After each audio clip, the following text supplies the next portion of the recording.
Chandannagar new Bharat সংঘর প্রত্যেক সদস্যবৃন্দদের আজকে এত সুন্দর একটা অনুষ্ঠানে আমাকে এখানে এত সুন্দর একটা স্টেজ এখানে গাওয়ার সুযোগ করে দেওয়ার জন্যে। তো আমি নেক্সট গানের দিকে যাব।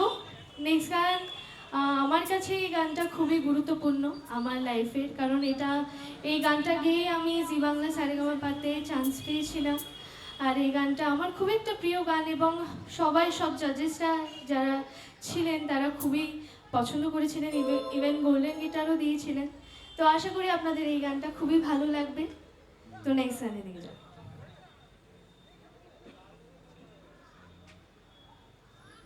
আর এই গানটা আমি ডেডিকেট করছি জয়দাকে। আশা করি আপনাদের খুব ভালো লাগবে।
Thank you so much.